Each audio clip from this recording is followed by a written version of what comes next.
Sometimes the people we love most are the hardest to help. Sometimes those who've spent their whole lives caring for others struggle to let anyone care for them. 67-year-old Eli Zook was everything you'd want in a neighbor. For 40 years, he'd been the first to arrive when barns needed raising and the last to leave when problems needed solving. But when strange red patches started spreading on his legs, Eli did what proud men often do. He kept quiet and kept working. The village elders called it age. His family called it stubbornness, but 9-year-old Miriam Yoder called it what it really was: trouble. With nothing but colored pencils and a child's honest eyes, she started drawing what the adults wouldn't see. How does a little girl save a man who's spent his life saving everyone else? Before we jump back in, tell us where you're tuning in from. And if this story touches you, make sure you're subscribed, because tomorrow I've saved something extra special for you. The morning mist clung to the rolling hills of Lancaster County like a gentle blessing, the kind that made even the earliest risers pause and appreciate God's handiwork.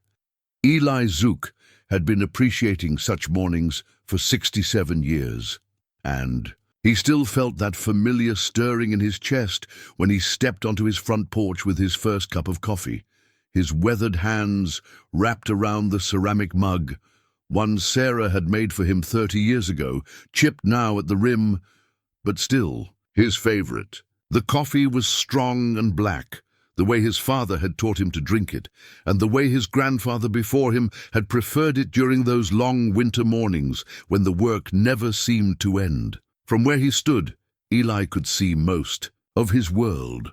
The red barn he'd built with his own hands in 1987, every board measured twice and cut once, stood solid against the morning sky. The pasture where his horses grazed stretched beyond it, bordered by the split-rail fence he'd repaired just last month. To the east, smoke curled from the Yoder farmhouse chimney, where Daniel and Mary were likely getting their 5 children ready for the day's lessons and chores. Eli's workshop journal sat on the small table beside his rocking chair, its leather cover worn smooth by decades of handling. Inside those pages lived the history of his community's growth. Every barn raising, every furniture piece crafted, every repair job completed with the careful precision that had made him the most sought-after carpenter in 3 townships. The journal held records of births and deaths, marriages and migrations, the quiet rhythm of Amish life documented in his careful handwriting. Today's entry would be brief, he thought. The Henderson family needed their kitchen table repaired before Sunday's gathering, and the Stoltzfus barn required new support beams before winter settled in for good. Simple work, familiar work, the kind that filled a man's days with purpose and his heart with satisfaction. Eli, Sarah's voice drifted through the screen door, warm and patient as always. Your eggs are getting cold. He smiled and took one last look across the fields before heading inside. Sarah stood at the stove, her silver hair pinned back beneath, her prayer cap, her movements as graceful at 64 as they'd been when she was 20, and he'd been too tongue-tied to ask her to ride home from singing with him. Wool gathering again? She asked, not turning around but knowing him well enough to read his silence, just thinking about the day ahead. He settled into his chair at the kitchen table, the same spot he'd occupied for 38 years of marriage. Henderson table needs fixing, and I promised to look at the Stoltzfus barn. Sarah set his plate before him, 3 eggs over easy, thick slices of bacon from their own smokehouse, and toast made from bread she'd baked yesterday. Simple food, prepared with the same care she brought to everything in their life together. Jacob stopped by yesterday while you were at the Miller place, she said, settling across from him with her own modest breakfast. Ruth's expecting again. Eli's fork paused halfway to his mouth. Their son Jacob, 35 and steady as the day was long, had been married to Ruth for 12 years. They already had 3 children, good, strong children who helped with chores and minded their manners. Number 4, Eli said, and couldn't keep the satisfaction from his voice. The Lord's been generous to that boy. To us all, Sarah agreed. Ruth's hoping for another girl. Says little Anna needs a sister to balance out those two brothers of hers. They ate in comfortable silence, the kind that comes from sharing thousands of mornings together. Through the kitchen window, Eli could see the sun climbing higher, burning off the mist and revealing the clear blue October sky that meant perfect weather for outdoor work. His leg twinged as he stood to carry his plate to the sink. Just a small thing, barely noticeable, the kind of minor complaint that came with age and a lifetime of physical labor. He'd been feeling it more often lately, a dull ache that seemed to settle in his bones during the cold mornings and linger throughout. The day, getting old, he murmured, more to himself than to Sarah, but she heard him anyway, as she always did. 67 isn't old, Eli Zook. My father worked until he was 82. Your father was a stubborn old goat, Eli said with affection. He'd loved Sarah's father like his own, but the man had indeed been determined to work until the Lord. And called him home. Wonder where I learned it, Sarah replied, her eyes twinkling with gentle mischief. Eli kissed her forehead before heading toward his workshop, the converted barn that had been his sanctuary for more than 4 decades. Inside, hand tools hung in precise order on wooden pegs, their handles worn smooth by constant use. His workbench bore the scars of countless projects, and the scent of wood shavings and linseed oil created an atmosphere that never failed to center his thoughts. The Henderson table waited in the corner, one leg loose where years of family dinners had stressed the joint. Simple repair work, but important work. Furniture wasn't just functional in Amish homes. It was part of the family's story, passed down through generations and cared for with the reverence due to something created by loving hands. As Eli selected his tools, his mind wandered to young Miriam Yoder, Daniel and Mary's youngest daughter. 9 years old and curious about everything, she'd taken to stopping by his workshop whenever her chores were finished. Unlike most children her age, Miriam didn't chatter constantly or get underfoot. She watched with those serious brown eyes, asked thoughtful questions, and seemed to genuinely understand the patience required for good craftsmanship. "Why do you sand it so much?" she'd asked last week, watching him prepare a chair for staining. "Because the wood has to be ready to receive the finish," he'd explained. "If you rush this part, it shows in the final piece. The wood tells you when it's ready." Miriam had nodded gravely, as if he'd shared some profound wisdom rather than basic woodworking knowledge. There was something special about that child, something that reminded him of Sarah at that age. Observant, thoughtful, blessed with the kind of quiet intelligence that saw what others missed. The morning passed quickly, as it always did when his hands were busy. The Henderson table responded well to his attention, the loose joint tightening properly once he'd cleaned out the old glue and applied fresh adhesive with the proper clamps and pressure. By noon, it would be ready for delivery. His leg ached. More persistently now, a dull throb that seemed to pulse in time with his heartbeat. When he rolled up his pant leg to scratch an itch, he noticed what looked like a small red patch near his ankle. Probably just irritation from his work boots, he reasoned, though the skin felt warmer than usual to the touch. Eli, the voice belonged to young Timothy Stoltzfus, who appeared in the workshop doorway looking flustered and worried. "My father sent me to fetch you. There's trouble with the barn support beam, the one you were going to look at.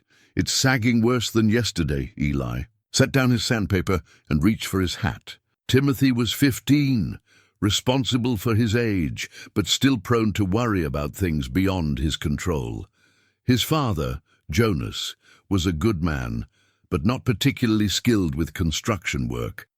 If he was concerned enough to send Timothy running, the situation required immediate attention. "Tell your father I'll be along directly," Eli said. "And Timothy—" The boy paused at the door. "Barns don't fall down in a single day. Whatever's happening, we'll figure it out." The walk to the Stoltzfus farm took 20 minutes, longer than usual because his legs seemed reluctant to cooperate. The red patch had grown slightly, he noticed when he stopped to adjust his boot. Still nothing serious, just the kind of minor irritation that came with age and work. Jonas Stoltzfus met him at the barn with the expression of a man facing a problem beyond his expertise. The support beam in question had indeed developed a concerning sag, and closer inspection revealed that the original installation had been compromised by wood rot, not immediately dangerous, but requiring prompt attention before winter weather made the situation worse. "Can it wait until spring?" Jonas asked hopefully. Eli studied the beam carefully, testing its strength and examining the surrounding structure. "I wouldn't recommend it. This needs attention within the next few weeks, before the first serious snow load." The disappointment on Jonas's face was clear. Like many in their community, he lived carefully within his means, and unexpected repairs could strain a family's resources. "I can do the work in stages," Eli offered. "Replace the worst sections first, then finish. The rest as materials become available. Won't cost any less in the end, but it'll spread the expense over time." Relief flooded Jonas's features. "That would be a blessing, Eli. I don't know how to thank you." "No thanks needed. We look after each other. That's what community means." By the time Eli returned home, the red patch on his leg had grown noticeably larger and felt tender to the touch. Sarah noticed his slight limp as he entered the kitchen for their midday meal. "Your leg bothering you?" she asked, setting a bowl of soup before him. "Just a bit of irritation from my boots," he replied, not wanting to worry her over something so minor. "Nothing that won't clear up on its own." But as they shared their simple lunch of soup and fresh bread, Eli found himself glancing down at his covered leg, wondering if he should take a closer look at whatever was developing there. Pride and a lifetime of self-reliance made him dismiss the thought. He'd dealt with far worse injuries over the years, and this was surely nothing that required fuss or attention. That afternoon brought a stream of visitors to his workshop, each with their own needs and projects. The Henderson table was collected with gratitude and praise for his careful work. 2 neighbors stopped by to discuss upcoming projects, and young Miriam Yoder appeared just before supper, as she often did, drawn by the sounds of his work and her own curiosity about how things were made. "What are you building now?" she asked, settling onto the small stool he'd made specifically for her visits. "Repair work today," he said, showing her the chair he was refinishing. "Sometimes the most important work isn't building something new, but taking care of what already exists." Miriam nodded seriously, then tilted her head with the expression she wore when something puzzled her. "Mr. Eli, why are you walking differently today?" The question caught him off guard. Children noticed things adults often missed, but he hadn't realized his slight limp was so obvious. "Just a bit tired," he said. "Long day of work?" "My mama says. When something hurts, it's usually trying to tell us something important." The simple wisdom in her words made him smile. "Your mama is a wise woman, little one." As evening fell and Miriam skipped home for supper, Eli found himself thinking about her observation. In the privacy of his workshop, he rolled up his pant leg again and examined the red patch more carefully. It had definitely grown larger during the day, and the skin around it felt hot to the touch. Probably nothing serious, he told himself. A bit of irritation that would clear up with time and proper attention. But somewhere in the back of his mind, a small voice wondered if young Miriam might be right, if his body might indeed be trying to tell him something important. He rolled down his pant leg and headed inside for supper, dismissing his concerns as the foolish worries of a man getting older. After all, he'd survived 67 years without fussing over every minor complaint. This would likely prove no different. But that night, as he settled into bed beside Sarah, the leg ached more persistently than before, and sleep was longer. In coming than usual, the barn raising at the Byler farm started before dawn, as they always did. By the time the sun crested the eastern hills, 40 men from 3 church districts had gathered in Samuel Byler's farmyard, their tools arranged with military precision, and their work clothes still crisp from Sarah's iron. Eli arrived early, as was his custom.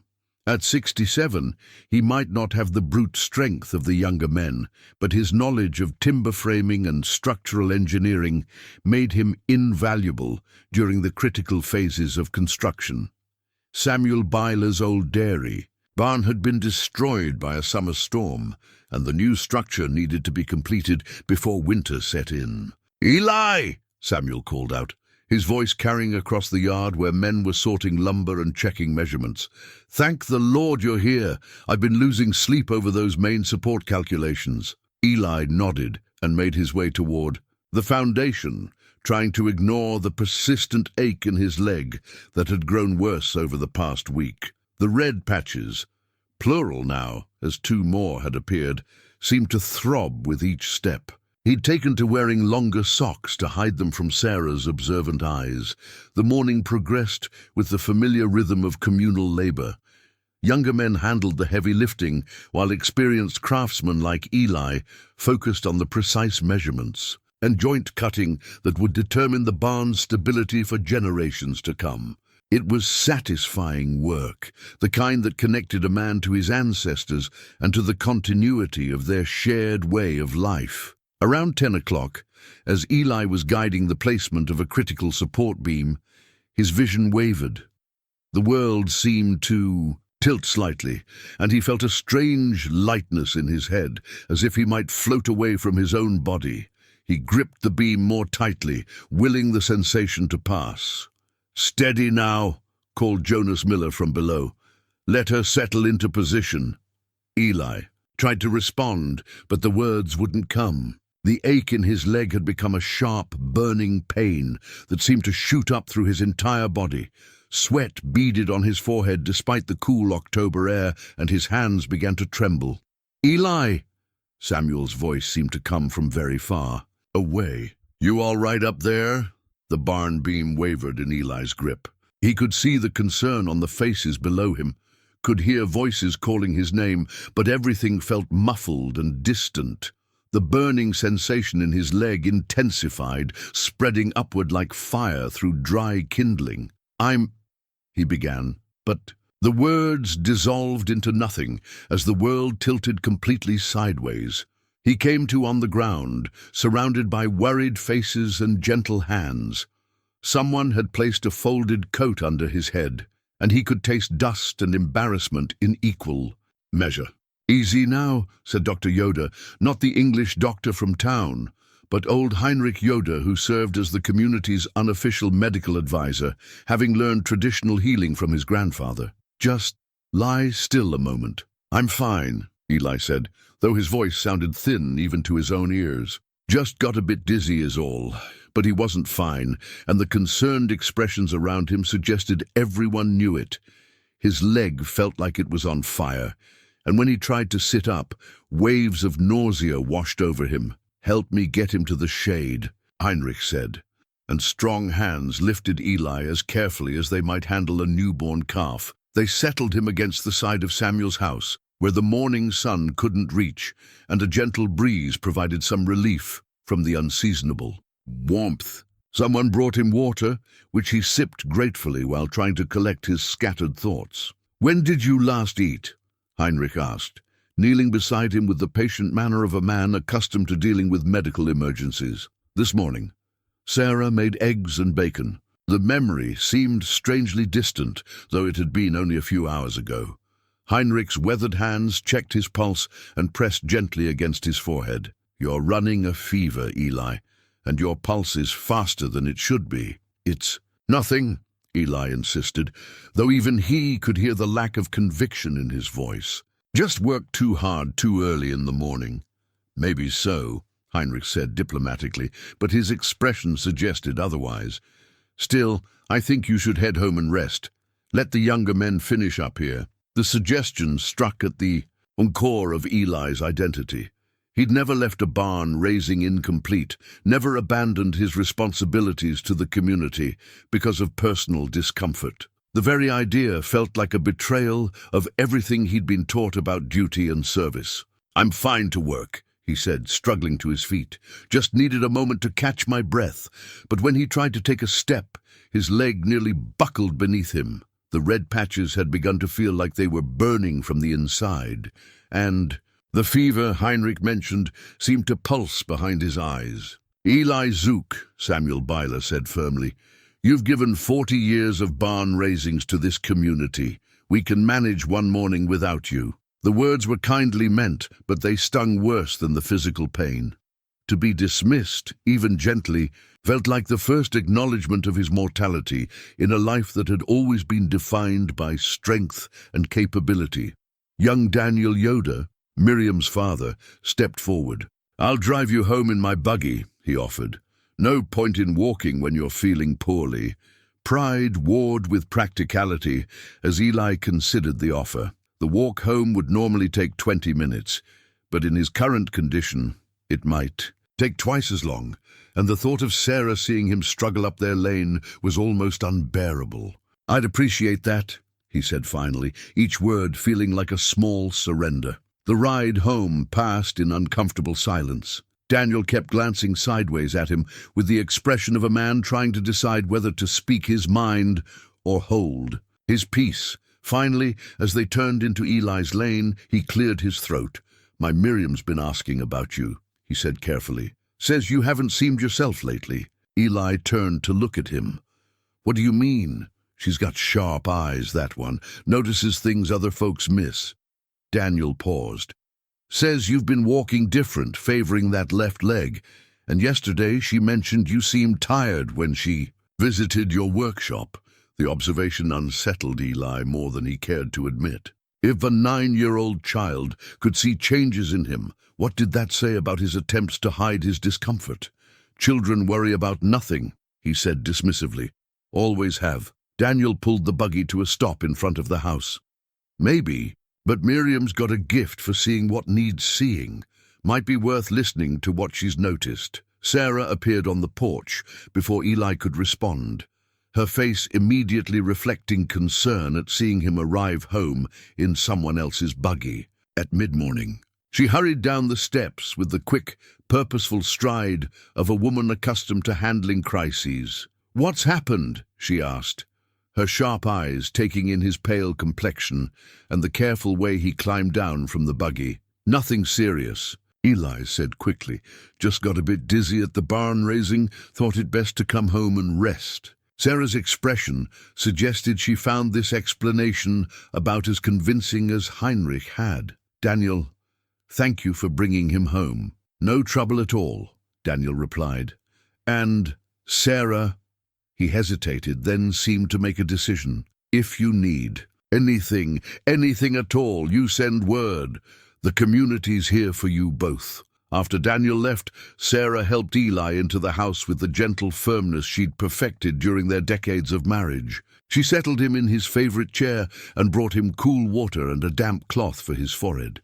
"Now then," she said, settling into the chair across from him, "tell me what really happened." Eli closed his eyes, feeling the weight of her patient attention. Sarah had always been able to see through his attempts at stoicism, had always known when his silences held more than simple tiredness or normal aches. "I collapsed," he admitted, "right there in front of everyone, helping with the main beam. Collapsed."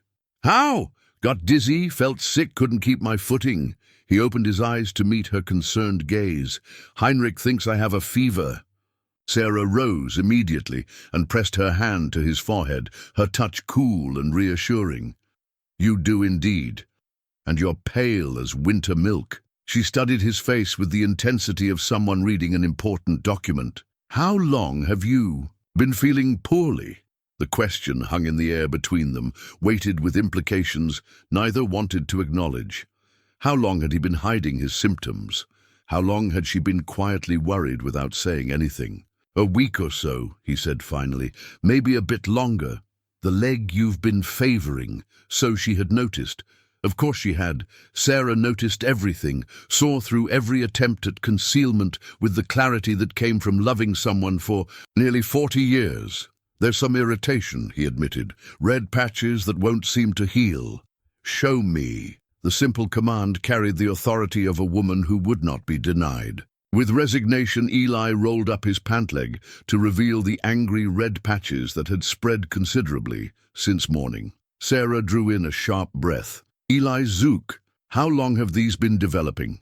Started small, he said defensively. Didn't seem like anything to worry about. But looking at them now, in the clear light of their living room, he had to admit they looked far worse than he'd allowed himself to acknowledge. The patches were larger, angrier, and the skin around them felt hot and tight. Sarah was quiet for a long moment, studying the inflamed areas with the careful attention she brought to serious problems. When she finally spoke, her voice carried a gravity that made his chest tighten. "Eli, I think you need to see a doctor." The words hung in the air like a challenge to everything he believed about strength, self-reliance, and the proper order of things. In their community, you handled your own problems, relied on traditional remedies, and trusted in God's will rather than running to outsiders at the first sign of trouble. "It's not that serious," he said, though even to his own ears the protest sounded weak. "Look at them," Sarah said firmly. "Really look. This isn't something that's going to clear up on its own." Eli stared down at his leg, trying to see the red patches through Sarah's eyes rather than through his own determination to minimize their significance. The truth was unavoidable. They looked worse than he'd admitted to himself, angrier and more widespread. But admitting that meant admitting weakness, meant acknowledging that his body might be failing him in ways he wasn't equipped to handle. Alone, it meant considering possibilities he wasn't ready to face. "Let's see how it looks tomorrow," he said finally, a compromise that satisfied neither of them, but postponed the decision he wasn't ready to make. Sarah's expression made it clear she wanted to argue, but she'd learned over the years when to press and when to step back. "Tomorrow, then," she agreed. "But Eli, if it's worse, we're not waiting any longer." That afternoon, as he rested in his chair and tried to ignore the increasing pain in his leg, Eli found himself thinking about young Miriam's observation. She'd noticed changes in him before he'd fully acknowledged them himself, had seen through his attempts to hide his discomfort with the clarity that sometimes came from innocent eyes. What else might she have noticed that he'd chosen to ignore? Thought troubled him more than the physical pain, because it suggested that his carefully maintained facade of strength might be more transparent than he'd believed. And if a 9-year-old could see through it, what did that mean about his ability to protect those who depended on him from the truth about his condition? Outside his window, he could see the distant smoke from the Baylor barn raising, where the work continued without him. For the first time in his adult life, his community was carrying on an important task, while he sat idle, unable to contribute. The realization settled in his chest like a cold stone, heavy with implications he wasn't ready to examine. The next morning brought no improvement, only the harsh clarity of daylight, revealing what Eli had hoped the darkness might have healed. The red patches on his leg had spread overnight, creeping upward like spilled paint, and the burning sensation had intensified to a constant throb that made sleep nearly impossible. Sarah said nothing as she prepared breakfast, but her movements carried the deliberate precision of a woman working through worry. She set his plate before him with unusual care, as if he might break from too sudden emotion, and her eyes lingered on his face with the attention of someone cataloguing changes. "I'll make you some willow bark tea," she said, settling across from him with her own untouched breakfast. "And maybe we should try a poultice. My mother always said comfrey root could draw the heat from angry skin." Eli nodded, grateful for her practical approach. Traditional remedies had served their families for generations, passed down through careful observation and patient trial. Surely something in their collective wisdom could address whatever was happening to his leg. But even as he agreed to her suggestions, a small voice in the back of his mind whispered that this felt different from the minor injuries and ailments he'd weathered over the years. This felt persistent, aggressive, like something that wouldn't respond to gentle coaxing. After breakfast, as Sarah bustled about gathering herbs and preparing her remedies, Eli made his way slowly to his workshop. the familiar scents of wood. And oil usually centered his thoughts. But today, even the short walk from the house left him slightly winded. Heinrich Yoder arrived just after 9 o'clock, carrying a worn leather satchel that contained the traditional healing supplies he'd inherited from his grandfather. His weathered face bore the patient expression of a man accustomed to dealing with stubborn patients and worried families. "Let's have a look," he said without preamble, settling onto a stool beside Eli's workbench. The examination was thorough, but gentle, Heinrich's experienced hands probing the inflamed areas with the careful touch of someone who understood that healing required as much listening as looking. He studied the red patches with the intensity of a craftsman examining a particularly challenging joint. "The skin's hot to the touch," he murmured, more to himself than to Eli, "and the edges are spreading outward in an unusual pattern." He looked up with troubled eyes. "How's your appetite been?" "Poor," Eli admitted, "and I've been running a fever off and on." Heinrich nodded gravely. "I'm going to prepare a drawing salve, equal parts plantain, comfrey, and calendula, mixed with beeswax and a touch of golden seal. We'll apply it twice daily and keep the area covered with clean cloth." The old healer worked with practiced efficiency, measuring herbs and explaining each ingredient's purpose. The plantain would reduce inflammation, the comfrey would encourage healing, the calendula would fight infection, and the golden seal would provide additional antimicrobial properties. "This should help," Heinrich said as he finished preparing the salve. "But Eli," he paused, choosing his words carefully, "I've seen many ailments in my years, and this one troubles me. If the salve doesn't show improvement within a few days, you might need to consider other options." The diplomatic phrasing couldn't disguise the concern in Heinrich's voice, and Eli found himself studying the old healer's expression for clues about what those other options might involve. "You mean an English doctor?" Eli said flatly. "I mean, whatever it takes to restore your health," Heinrich replied. "Our traditional ways are powerful, but they're not the only path to healing. Sometimes wisdom means knowing when to seek help beyond what we can provide ourselves." After Heinrich left, Eli sat in his workshop applying the herbal salve and trying to ignore the way the inflamed skin seemed to pulse with its own internal heat. The mixture smelled of earth and growing things, familiar and comforting. But it did nothing to ease the growing certainty that something was seriously wrong. Around noon, he heard the light footsteps that announced Miriam Yoder's arrival. She appeared in the workshop doorway with a small cloth bag in her hands and her usual expression of serious curiosity. "Mama sent soup," she said, setting the bag on his workbench. "She said you weren't feeling well." "That's kind of her," Eli said, touched by the gesture. In their community, illness brought automatic responses of care and support, meals appearing without request and help arriving without invitation. Miriam settled onto her usual stool, but didn't immediately launch into her typical questions about his current project. Instead, she studied his face with the unsettling directness that sometimes made adults forget she was only 9 years old. "You look tired," she observed, "and your eyes are different." "Different how?" "Sadder, I think, like when our old dog got sick last summer." She tilted her head thoughtfully. "Papa says sometimes bodies get tired before minds do, and that makes people feel confused."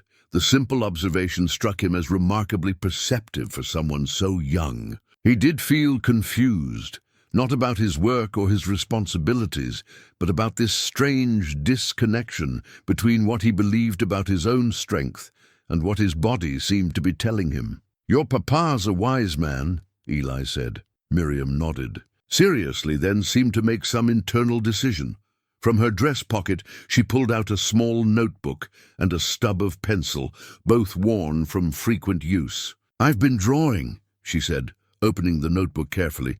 "Would you like to see?" What she showed him made his breath catch. The pages contained detailed sketches of legs, specifically his legs, showing the progression of the red patches. Over the past several days, each drawing was dated and annotated in her careful child's handwriting, documenting changes he'd tried to ignore or minimize. "Miriam," he said slowly, "when did you make these?" "I started last week," she said, matter-of-factly. "When I noticed you walking differently after church. At first it was just a small red spot, but it's been getting bigger every day." The drawings were remarkably accurate, showing not just the spreading pattern of the inflammation, but subtle details about color and texture that demonstrated unusual powers of observation. This wasn't idle childhood sketching, this was documentation, careful recording of medical information with the precision of a trained observer. "Why?" he asked, genuinely puzzled by her motivation. "Because sometimes grown-ups don't see what children see," she said simply, "and because drawing helps me understand things better. When I draw something, I have to really look at it." Eli studied the sketches with growing amazement. The progression they documented was more dramatic than he'd allowed himself to acknowledge, showing a clear pattern of worsening that his own desire to minimize the problem had obscured. "Have you shown these to anyone else?" Miriam shook her head. "They're private drawings, but—" She hesitated, then continued with the earnestness that marked all her conversations. "I think maybe they shouldn't be private anymore. I think maybe they're important." The weight of her words settled over him like a heavy blanket. Here was a 9-year-old child suggesting that her careful observations might be medically significant, that her drawings might contain information that adults needed to see. "What makes you think they're important?" he asked. "Because you're getting sicker," she said with devastating simplicity. "And because the drawings show it's happening faster than anyone wants to admit." That afternoon, after Miriam had gone home, with promises to return the next day, Eli found himself staring at his leg and thinking about her documentation. The child had seen what he'd refused to see, had recorded what he'd chosen to ignore. The herbal salve Heinrich had prepared showed no signs of helping. If anything, the inflammation seemed more aggressive, spreading upward despite the traditional remedies. The fever came and went in waves, leaving him alternately chilled and overheated. Sarah found him in his workshop as evening approached, slumped in his chair with the untouched soup cooling on his workbench. "How are you feeling?" she asked, though. Her expression suggested she could already see the answer. "Not better," he admitted. "Maybe worse." Sarah settled beside him with the patient manner of someone prepared for a difficult conversation. "Eli, I've been thinking about what Heinrich said, about considering other options." "You mean an English doctor?" "I mean getting the help you need, whatever form that takes." She reached for his hand, her touch warm and steady. "We've always been self-reliant, always trusted in our own ways and our own wisdom, but sometimes pride gets in the way of good sense," Eli finished. "I know, Sarah, I do know that. Then what's stopping you?" The question hung between them, simple and complex at the same time. What was stopping him? Fear of appearing weak, concern about community judgment, reluctance to admit that their traditional ways might not be sufficient for every problem. "I keep thinking it'll get better on its own," he said finally. "That if I just give it time and follow Heinrich's treatment, it'll clear up like everything else always has. And if it doesn't?" The question forced him to confront possibilities he'd been avoiding. If the herbal remedies failed, if the inflammation continued to spread, if his condition deteriorated further, what then? "Let's give Heinrich his treatment another day or two," he said, the compromise feeling inadequate even as he spoke the words. If there's no improvement, we see a doctor," Sarah said firmly. "An English doctor who might have knowledge we don't possess." Eli nodded, though the agreement felt like stepping onto uncertain ground.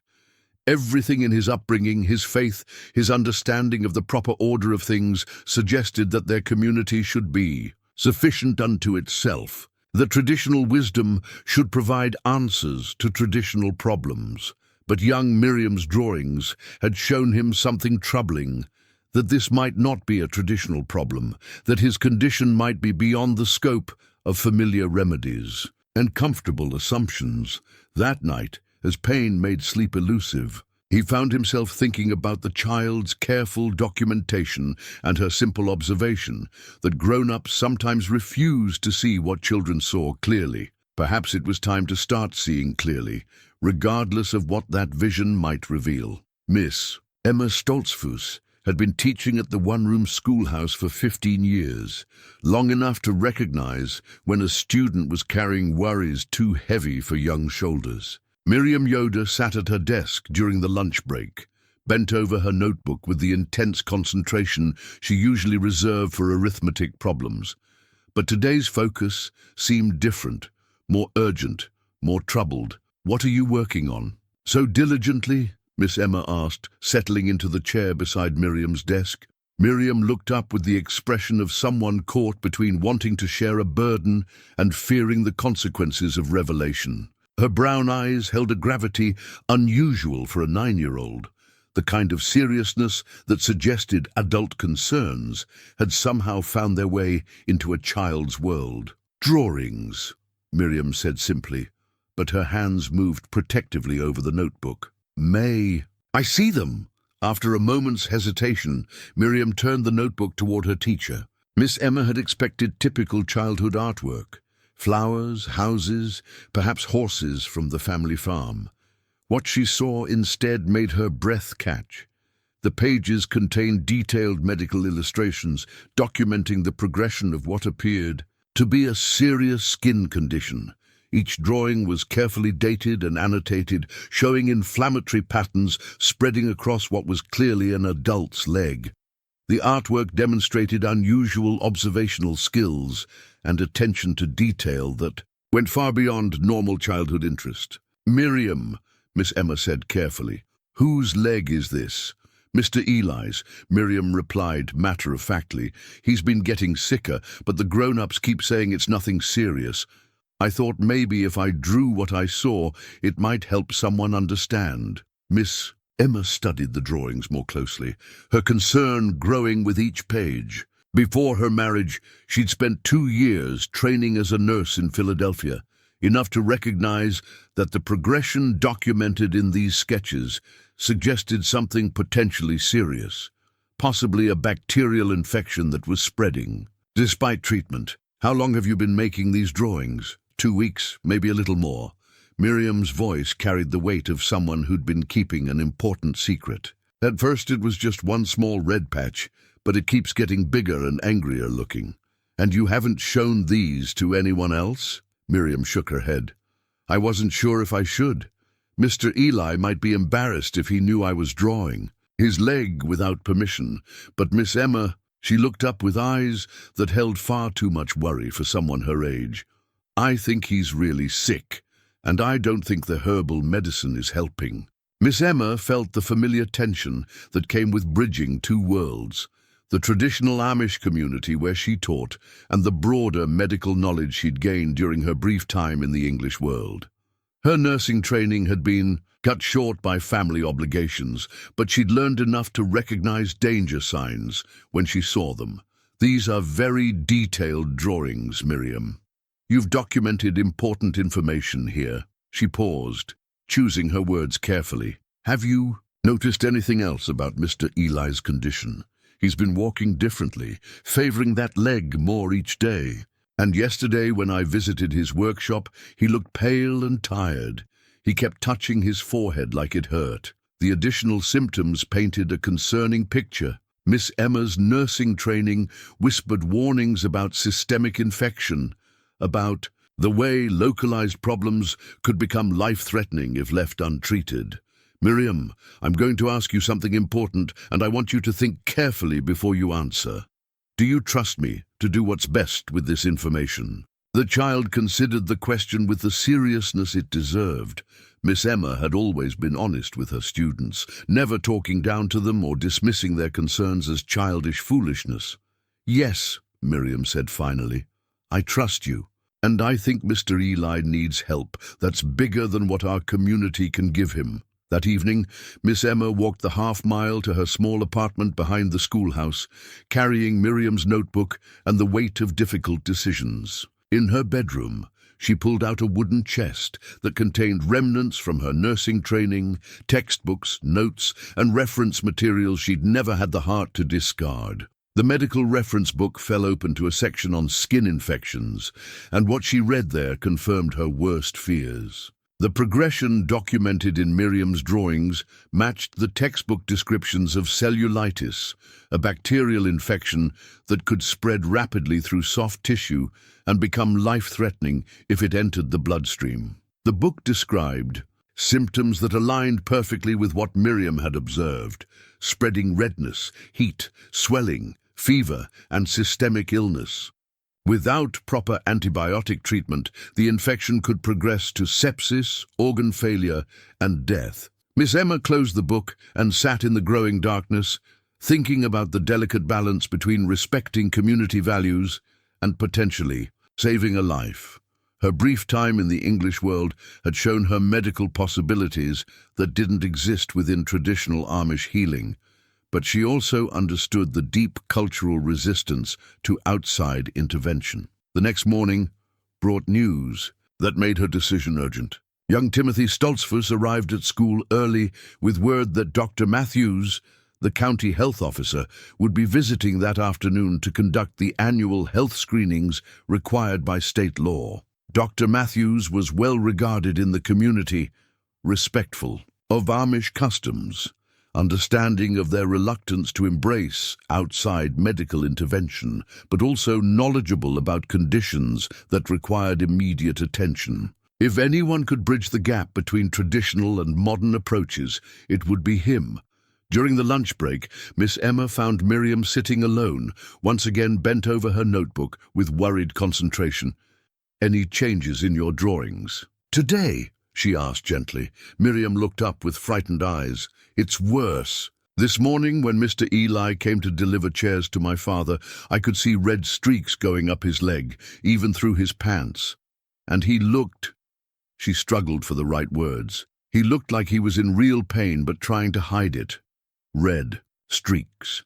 Miss Emma's nursing training supplied the alarming translation: lymphangitis, indicating the infection was spreading through the lymphatic system toward vital organs. Without intervention, Eli could be facing a medical emergency within days. "Miriam, Dr. Matthews is coming to school this afternoon for health screenings. I think he needs to see your drawings." The child's face went pale. "Will Mr. Eli be angry with me? Will my parents think I was being nosy?" "You've been observant and caring," Miss Emma said firmly. "You've documented important medical information that could help save someone's life. That's not being nosy, that's being responsible." "But what if I'm wrong? What if it's not as serious as it looks?" Miss Emma knelt beside Miriam's desk so they were at eye level. "What if you're right and we don't act? What if Mr. Eli gets sicker because the adults are too proud or too stubborn to see what a wise 9-year-old has already figured out?" The question hung in the air between them, weighted with possibilities neither wanted to contemplate. "Sometimes," Miss Emma continued, "the most important thing we can do is speak up when we see something that needs attention, even if it makes us uncomfortable. Especially then."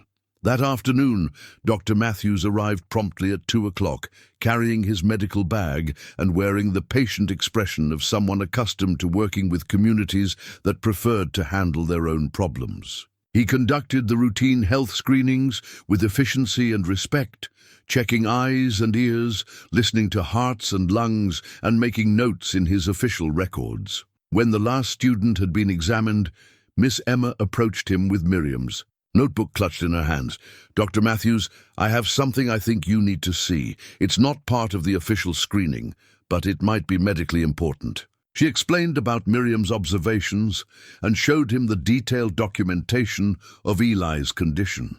Dr. Matthews studied the drawings with growing concern, his expression becoming more serious with each page. "This child has documented a classic case of cellulitis with possible lymphatic involvement," he said finally. "Based on this progression, the patient needs immediate antibiotic treatment. Without it," he didn't need to finish the sentence. "The man in question is highly respected in the community, but he's also very proud. He's been trying traditional remedies, but clearly they're not working. Dr. Matthews nodded thoughtfully. I know Eli Zook by reputation. Good man, important to the community. That makes this both easier and harder. Easier because people will listen when he speaks. Harder because his pride won't let him ask for help. What do you suggest? I suggest we find a way for him to receive the medical attention he needs without feeling like he's betraying his community's values. Dr. Matthews looked again at Miriam's careful drawings. And I suggest we thank this young lady for her remarkable observation skills. She may have just saved a man's life. As Dr. Matthews prepared to leave, Miss Emma felt the weight of impending crisis. Tomorrow would bring difficult conversations, pride wounded by necessity, and a community forced to confront the limits of their traditional self-reliance. But tonight, for the first time in days, she felt hope. Help was coming, guided by the careful observations of a 9-year-old girl who saw what others chose to ignore. The emergency community meeting convened that evening in Samuel Byler's barn, the same structure where Eli had collapsed just days earlier. Oil lanterns cast dancing shadows across the weathered faces of 43 adults who had gathered to discuss a crisis that threatened both their most respected member and their foundational beliefs about self-reliance. Bishop Amos Stoltzfus, Emma's grandfather, stood at the center of the gathering, with the gravity befitting his role as spiritual leader.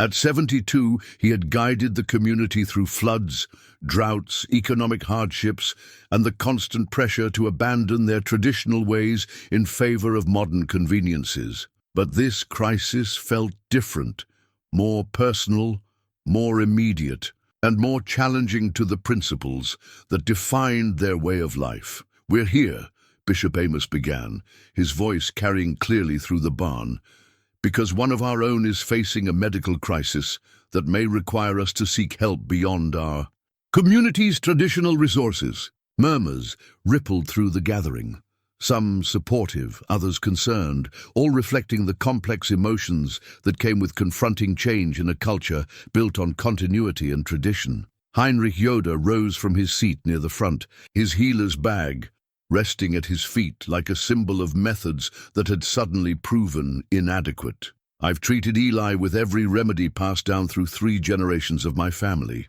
Willow bark for fever, comfrey poultices for inflammation, golden seal for infection. Nothing has helped. If anything, his condition has worsened. The admission carried weight because it came from someone whose knowledge had never before failed. The community.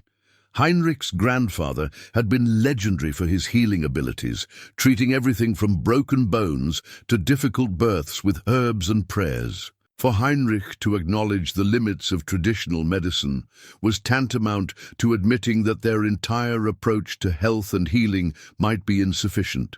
Jacob Zook stood slowly, his face reflecting the strain of watching his father suffer, while being caught between filial duty and community expectations. At 35, he represented the generation that bridged old and new, who had grown up with traditional values but lived in a world that increasingly demanded adaptation. My father is dying, he said simply, the words carrying the weight of both love and desperation. The red streaks on his leg have spread above his knee. His fever comes and goes, but when it spikes, he becomes confused and weak. This morning, he couldn't remember my youngest son's name. Sarah Zook sat in the women's section, her composed exterior masking the fear that had been growing stronger each day. She had said little during the gathering, but her presence spoke volumes about the seriousness of the situation. Sarah was not given to dramatics or unnecessary worry. If she supported this meeting, the crisis was real. What exactly is being proposed? Asked Jonas Miller, one of the more conservative members who had always been skeptical of any outside influence in community affairs. Bishop Amos gestured toward the back of the barn, where Dr. Matthews stood quietly beside Miss Emma and young Miriam. The doctor's presence at an Amish community meeting was unprecedented, but so was the situation that had necessitated it. Dr. Matthews has examined the documentation of Eli's condition and believes it requires immediate medical intervention, the bishop said. Specifically, treatment with medicines that we don't possess and procedures we're not equipped to perform. The word documentation drew attention to Miriam, who sat beside her parents clutching the notebook that had started this entire conversation. Several community members glanced at her with expressions ranging from curiosity to approval. Here was a child who had demonstrated the observational skills and courage that adults had failed to show. Dr. Matthews stepped forward with the respectful manner he always showed when working with Amish communities. He understood that his presence represented a challenge to their autonomy, and he spoke carefully to acknowledge both the medical emergency and their cultural concerns. "I want to be clear about what we're facing," he said, his voice carrying the authority of medical training, but lacking any condescension. Based on the progression documented in young Miriam's drawings, Mr. Zook has developed a serious bacterial infection called cellulitis. Without antibiotic treatment, this infection will continue to spread through his lymphatic system and could result in sepsis, organ failure, and death. The clinical language struck the gathering like cold water. Death was a reality they all understood. They had buried parents, spouses, children, and friends with the acceptance that came from deep faith. But death from a treatable condition. Death that could be prevented with medicine that existed but required abandoning their principles to obtain. That was a different matter entirely. "How long do we have?" asked Daniel Yoder, Miriam's father, his voice reflecting both practical concern and parental pride in his daughter's crucial observations. "Days, not weeks," Dr. Matthews replied honestly. "The infection is aggressive and appears to be resistant to traditional treatments. Each day we delay antibiotic therapy increases the risk of systemic involvement."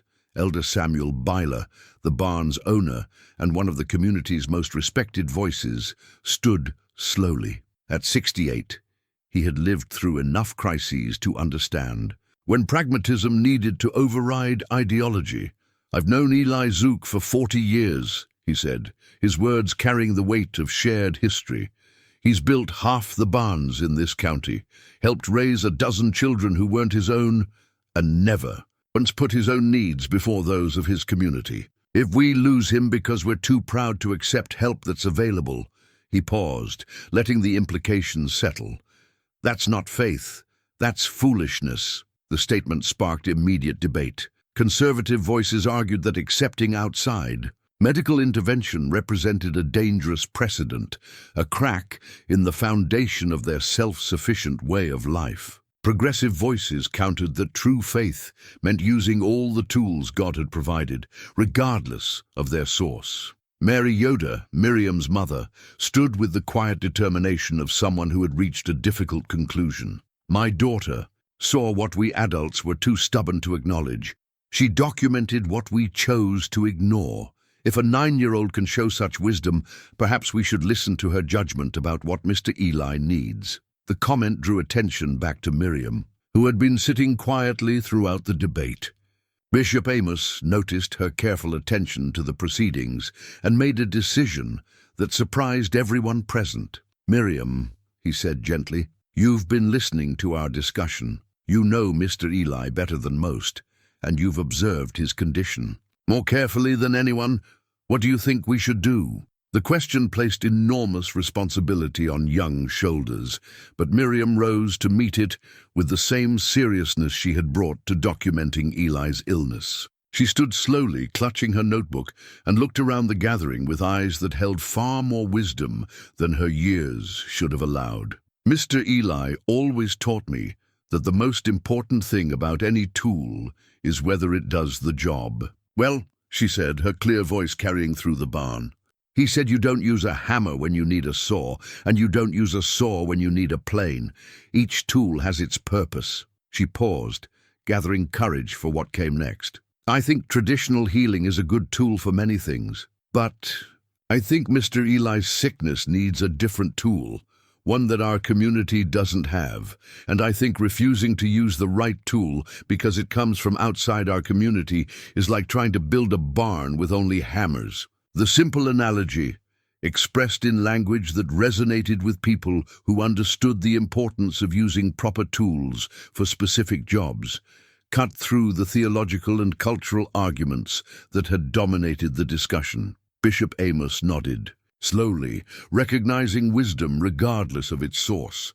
Sometimes, he said, God provides help through unexpected channels. Perhaps our responsibility is to recognize that help when it appears, rather than to question its origins. The debate continued for another hour, but the momentum had shifted.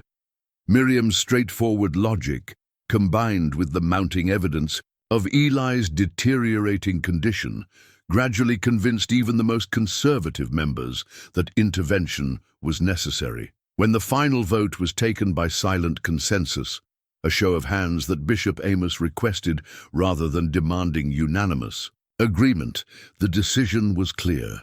Dr. Matthews would be permitted to treat Eli with whatever medical intervention was required, with the understanding that this represented an exceptional response to an exceptional crisis, rather than a permanent change in community values. As the gathering dispersed, people approached Miriam and her parents to express admiration for her courage and wisdom. But the child seemed more focused on practical concerns than praise. "When will Dr. Matthews see Mr. Eli?" she asked Miss Emma. "Tomorrow morning," her teacher replied. "First thing." Miriam nodded seriously. "I'll update my drawings tonight, so he has the most recent information." Walking home under the star-filled October sky, Daniel and Mary Yoder flanked their remarkable daughter, both proud and slightly overwhelmed by the evening's events. "You did something very important tonight," Daniel told her. "You spoke truth when it needed to be heard." "I just don't want Mr. Eli to die," Miriam replied simply. "He's taught me so much about building things and fixing things, I thought maybe I could help fix him." The innocence of her motivation, helping someone she cared about, had moved an entire community toward accepting help they had been reluctant to seek. Sometimes, Mary reflected, the most profound changes came from the most basic human impulses: love, observation, and the courage to act when action was needed. Dr. Matthews arrived at the Zook farm the next morning carrying more than his medical bag. He brought with him the weight of a community's reluctant trust and the urgent knowledge that time was running short. The black leather satchel that had served him for 15 years in rural medicine contained antibiotics, diagnostic tools, and the accumulated wisdom of treating patients who often waited too long to seek help. Eli sat in his workshop chair, looking smaller somehow than his imposing reputation suggested. The fever had spiked again during the night, leaving him pale and drawn, and the red streaks that Miriam had observed were now visible even through his clothing. Sarah hovered nearby with the controlled anxiety of someone trying to appear calm, while watching a loved one suffer.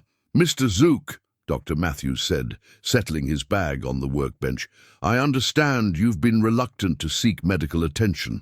I respect that, and I want you to know I'm here because your community asked me to come, not because I'm trying to interfere with your beliefs."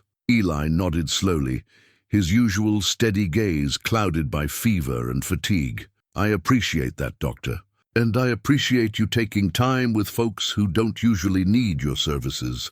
May I examine your leg?" The question hung in the air for a moment before Eli rolled up his pant leg to reveal the extent of his condition. Dr. Matthews had seen Miriam's drawings, but the reality was more alarming than even her careful documentation had conveyed. The cellulitis had spread significantly, with angry red streaks extending well above the knee, and the skin showed the characteristic warmth and swelling of serious bacterial infection. "How long has it looked like this?" Dr. Matthews asked, his fingers gently probing the affected area.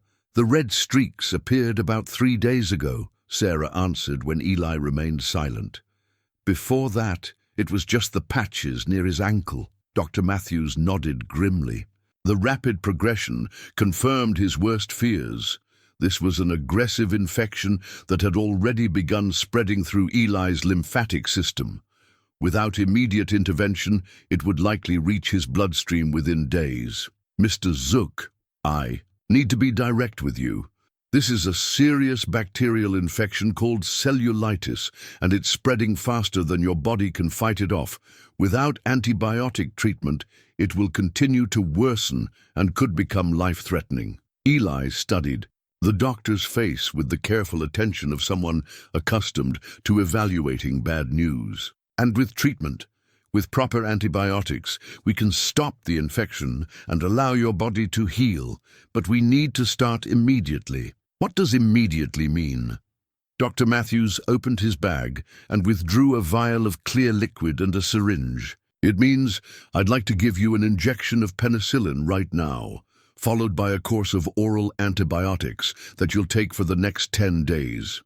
The sight of the needle seemed to crystallize everything this moment represented: the intersection of traditional values with modern medicine, the uncomfortable reality that sometimes help came in forms that challenged deeply held beliefs about self-reliance and divine providence. "Will it hurt?" Eli asked, and Sarah was surprised to hear a note of something almost childlike in his voice. "Less than what you're experiencing now," Dr. Matthews replied kindly, "and much less than what you'll experience if we don't treat this infection." As Dr. Matthews prepared the injection, Miriam appeared in the workshop doorway with her notebook clutched against her chest. She had been waiting outside, too anxious to stay away, but too respectful to intrude without permission. "Come in, child," Eli said, managing a weak smile.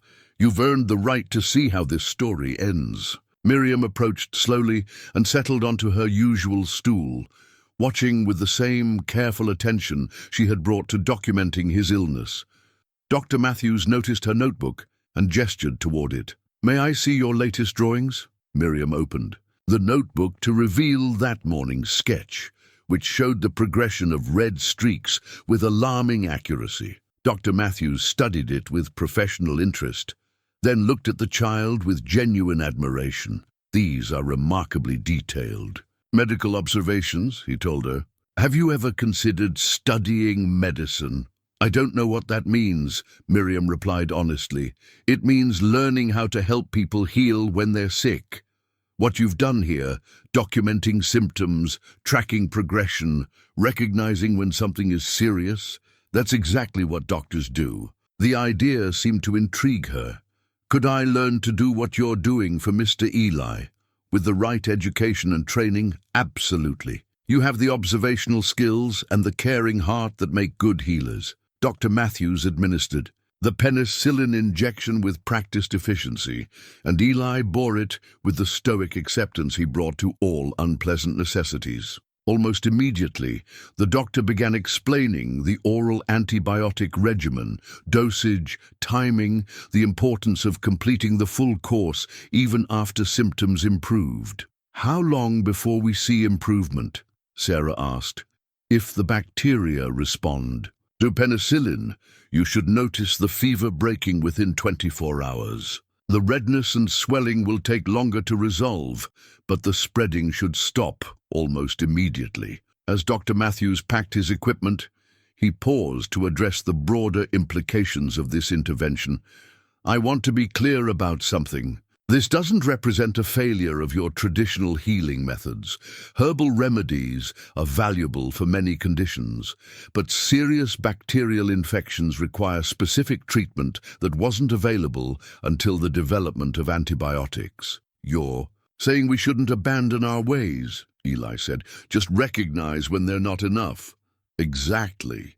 The wisest approach to health, like the wisest approach to most things, involves using all the tools available to address specific problems." Miriam looked up from her notebook, where she had been sketching Dr. Matthews administering the injection. "Like Mr. Eli taught me about woodworking tools," she said. "Different jobs need different tools." "Precisely," Dr. Matthews agreed. "And sometimes the best tool for the job comes from outside your immediate community." That afternoon, as word spread that Eli had received medical treatment, visitors began arriving at the Zook farm. Some came to offer support, others to satisfy. Curiosity about how the community's decision would play out in practice. The presence of so many people created an atmosphere of anxious anticipation, as if everyone was holding their breath to see whether this unprecedented step would prove wise or foolish. Jacob arrived with his wife Ruth and their 3 children, who clustered around their grandfather with the mixture of concern and confusion that children brought to adult crises they didn't fully understand. Little Anna, barely 5 years old, climbed onto Eli's lap and studied his face with serious eyes. "Are you going to get better, Grandpa?" she asked with the directness that only young children could manage. "I believe so, sweetheart," Eli replied, his voice stronger than it had been in days. "The doctor gave me medicine that should help my leg heal. Miriam drew pictures of your leg," Anna announced. "Mama said they helped the doctor understand what was wrong." Eli looked across the room to where Miriam sat quietly with her parents, still clutching the notebook that had proven so crucial to his care. The child met his gaze with a mixture of shyness and satisfaction, clearly pleased that her careful work had contributed to his treatment. "Those pictures were very important," Eli said loudly enough for Miriam to hear. "Sometimes the most helpful thing we can do is pay attention to what others might miss." By evening, a subtle change had occurred in Eli's condition. The fever that had plagued him for days broke shortly after supper, leaving him clear-headed for the first time in a week. The angry red streaks that had been spreading up his leg appeared to have stopped their advance, though they hadn't yet begun to recede. "How do you feel?" Sarah asked as they prepared for bed. "Different," Eli replied thoughtfully. "Not just physically, but—" He struggled to find words for the complex emotions of the day. "I spent my whole life believing that accepting help meant admitting weakness. Today, I learned it might mean admitting wisdom." "What kind of wisdom?" "The wisdom to recognize when pride gets in the way of healing. The wisdom to listen to a 9-year-old who sees more clearly than adults. The wisdom to understand that God might send help in forms we don't expect." That night, for the first time in a week, Eli slept without fever dreams or constant pain. The antibiotics had begun their work, fighting an infection that traditional remedies couldn't touch. And in her own bed across the valley, Miriam made one final entry in her medical notebook, a drawing of Dr. Matthews administering the injection that might have saved Eli's life, accompanied by a note written in her careful script. "Sometimes the right tool comes from far away, but it's still the right tool." The crisis wasn't over, but for the first time since it began, healing seemed possible, and the community that had reluctantly opened its doors to outside help was beginning to discover that some bridges, once built, led to places worth exploring. Dr. Matthews returned the following afternoon with test results that changed everything. The manila folder he carried contained laboratory reports from the county hospital, where he had sent samples of the fluid he'd drawn from Eli's infected tissue. What those reports revealed would transform a simple story of successful medical intervention into something far more significant and sobering. Eli was sitting in his workshop when the doctor arrived, looking better than he had in weeks. The fever had broken completely, the red streaks had stopped spreading, and color had returned to his weathered face. Sarah bustled about with renewed energy, no longer carrying the constant weight of watching her husband deteriorate before her eyes.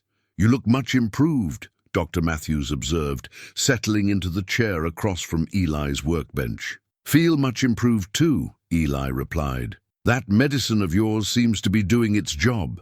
"About that medicine," Dr. Matthews opened the folder and withdrew several sheets of paper covered with medical terminology and laboratory values. "I received the test results this morning, and there's something important we need to discuss."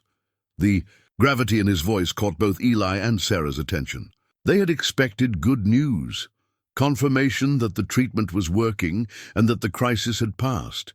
Instead, Dr. Matthews wore the expression of someone carrying difficult information. "The bacterial culture confirmed what I suspected. You have a streptococcal infection, but it's not just any streptococcal infection. It's a particularly aggressive strain that we call Group A strep, and it's one that can become very dangerous very quickly. Dr. Matthews paused, giving them time to absorb this information before continuing. Based on the progression documented in Miriam's drawings and confirmed by these test results, you were likely within days, possibly hours, of developing necrotizing fasciitis. What does that mean? Sarah asked, though the clinical language already sounded ominous. It means the infection was about to begin destroying tissue faster than your body could heal it. Without treatment, it would have progressed to sepsis, blood poisoning, and very likely would have been fatal. The words settled over them like a heavy blanket. Fatal, not just serious, not just requiring medical attention, but potentially deadly. The simple red patches that Eli had dismissed as minor irritation had been harboring the potential to kill him. How fatal? Eli asked quietly. Dr. Matthews consulted his papers again. Necrotizing fasciitis has a mortality rate of about 30%, even with aggressive medical treatment. Without any treatment, he didn't need to finish the sentence. Sarah's face had gone pale. Are you saying he could have died? I'm saying he very likely would have died. Probably within the next week. Maybe sooner. Dr. Matthews looked directly at Eli. The margins here weren't close, Mr. Zook. This wasn't a situation where you had weeks or months to make decisions. You had days. The revelation struck them both silent. Eli stared down at his leg, where the angry red patches were finally beginning to fade under the influence of antibiotics. Those innocent-looking marks had been a death sentence, masquerading as a minor inconvenience. But how? Sarah struggled to form the question. How did it progress so quickly? Eli's always been healthy, always been strong. That's actually part of the problem, Dr. Matthews explained. Group A strep infections can be particularly dangerous in healthy adults because their immune systems can overreact, creating inflammation that damages healthy tissue along with infected tissue. His strength may have worked against him in this case. Eli found his voice. What stopped it? The medicine you gave me? The penicillin, yes. But also, Dr. Matthews gestured toward the door, where Miriam had appeared with her notebook, drawn by the sound of serious conversation. The early detection and documentation that young lady provided. Without her careful observations, we might not have caught this in time. Miriam approached slowly, sensing the gravity of the conversation, but not understanding its full implications. Is Mr. Eli going to be all right?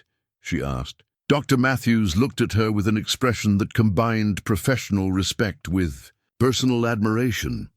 Mr. Eli is going to be fine, thanks in large part to your work. But Miriam, I need you to understand something important. The pictures you drew, the observations you made, they didn't just help us treat Mr. Eli's infection. They saved his life. The child's eyes widened. Really? Really? Without your documentation, we might not have recognized how serious this was until it was too late to help. Dr. Matthews opened the laboratory folder and showed her the medical reports. These test results confirm that the infection you were tracking would have become life-threatening within days. Miriam studied the papers with intense concentration, though most of the medical terminology was beyond her understanding. So, my drawings were like a map that showed you where the danger was. Exactly like that. You created a medical map that guided us to the right treatment at the right time. The implications of Dr. Matthews's revelation extended far beyond Eli's individual case. Word spread quickly through the community that their most respected member had been closer to death than anyone realized, that traditional remedies had been completely inadequate for the crisis he faced, and that intervention by an English doctor had literally saved his life. That evening, Bishop Amos Stoltzfus arrived at the Zook farm with several other community elders. They gathered in the living room, with the subdued manner of people processing information that challenged fundamental assumptions about their way of life. We need to talk about what this means, the bishop said without preamble. Not just for Eli, but for all of us. Heinrich Yoder, the traditional healer, spoke first. I've been treating infections for 30 years, using methods passed down through 3 generations. I was completely wrong about the severity of Eli's condition. If we had relied solely on traditional healing, he left the sentence unfinished. You weren't wrong about your methods, Bishop Amos said gently. You were dealing with something beyond their scope. There's a difference. Jacob Zook leaned forward in his chair. The question is, what do we do with this knowledge? Do we change how we approach medical problems? Do we establish relationships with English doctors for serious conditions? We need to be careful not to abandon everything that served us well, cautioned Samuel Byler. Traditional healing has value, but we also can't ignore what we've learned. Eli, who had been sitting quietly throughout the discussion, finally spoke. I think we need to stop seeing this as an either-or choice. Traditional healing and modern medicine don't have to be enemies. They can be different tools in the same workshop. Miriam, who had been listening from the kitchen doorway with her parents' permission, stepped forward with her notebook open to a fresh page. During the conversation, she had been working on a new drawing, not of infection or illness, but of the community gathered together, talking and learning from each other. May I show you something? She asked. Bishop Amos nodded, and Miriam approached with the confidence of someone who had earned the right to be heard. Her drawing showed the room they were sitting in, with all the adults engaged in serious discussion. But she had added something that wasn't literally present. Beams of light connecting each person to the others, representing the flow of ideas and wisdom between them. This is how I think about what happened, she said. Mr. Heinrich knew about traditional healing. Dr. Matthews knew about modern medicine. Miss Emma knew about both. And I knew about watching and drawing what I saw. Nobody had all the answers by themselves, but when we put our knowledge together, we had enough to help Mr. Eli. The simple illustration and explanation captured something profound about the nature of community wisdom. No single person or approach had been sufficient to address Eli's crisis, but the collective knowledge of multiple people with different expertise had proved adequate to the challenge. The child speaks wisdom, Bishop Amos said thoughtfully. Perhaps our task isn't to choose between old ways and new ways, but to learn how to combine them wisely. Dr. Matthews, who had remained quiet during most of the discussion, finally spoke. I'd like to suggest something if you're open to it.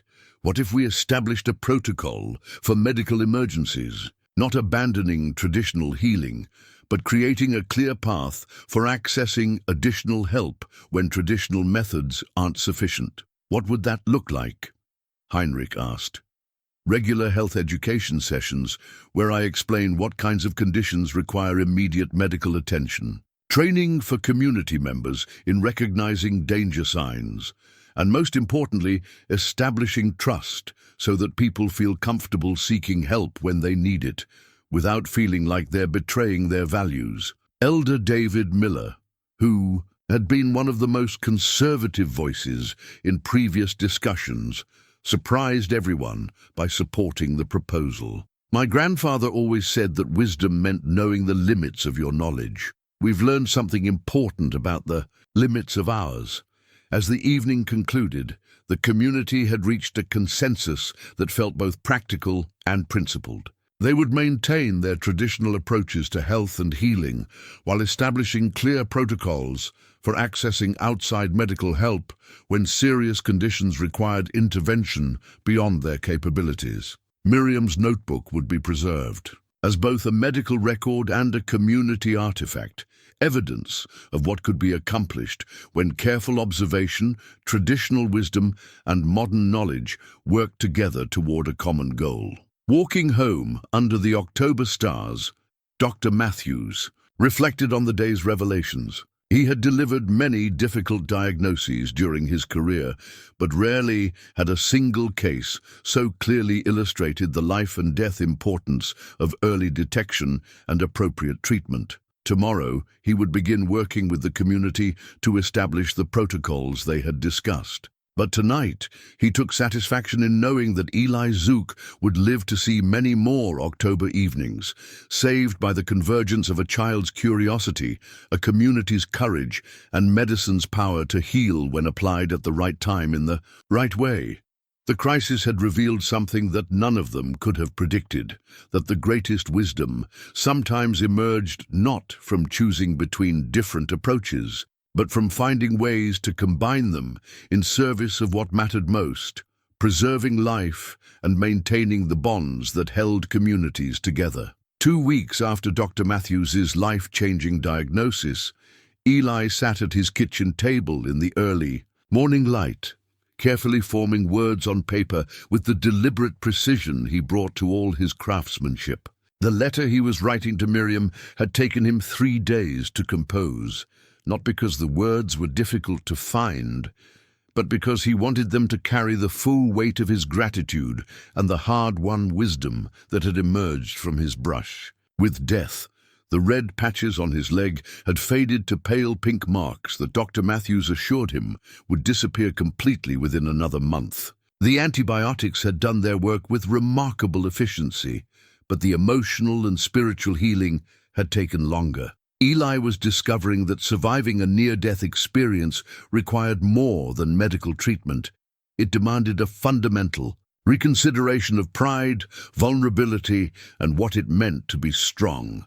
"My dear Miriam," he wrote in his careful script, "I have been thinking about how to thank someone who saved a life without meaning to, who showed wisdom without knowing.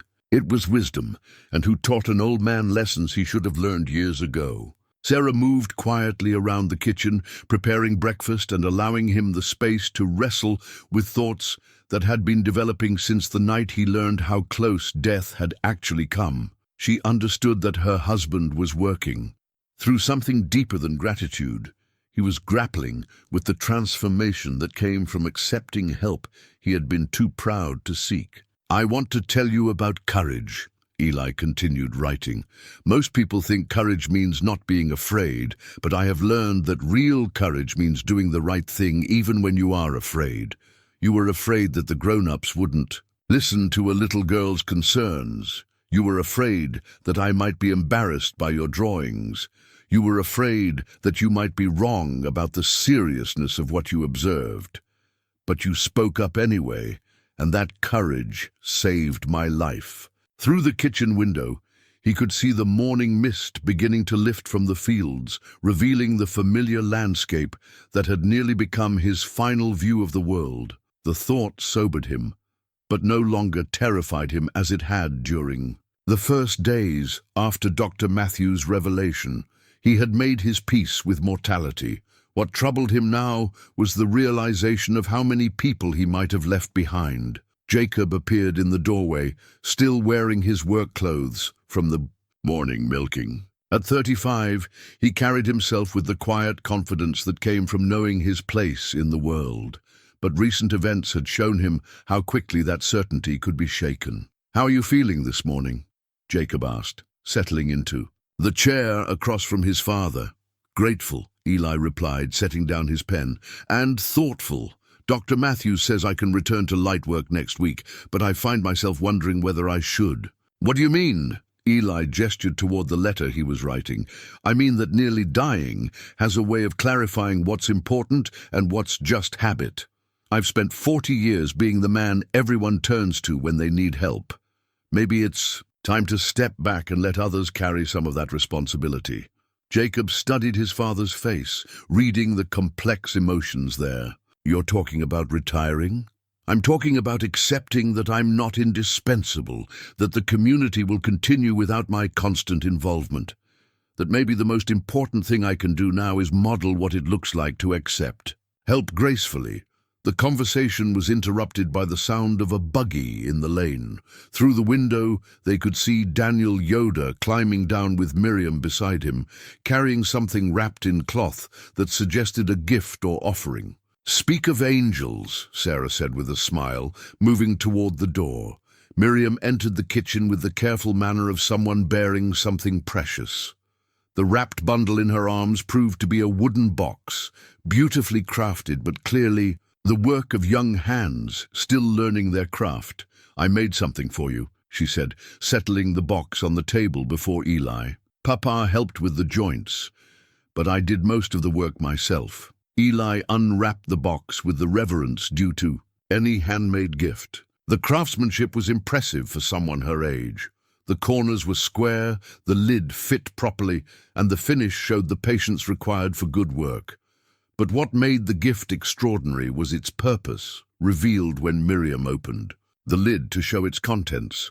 Inside, carefully organized in small compartments, was a collection of medical supplies, bandages, antiseptic, thermometer, and other basic first aid materials, along with a small notebook and pencils for documenting symptoms or injuries. It's a medical kit, Miriam explained.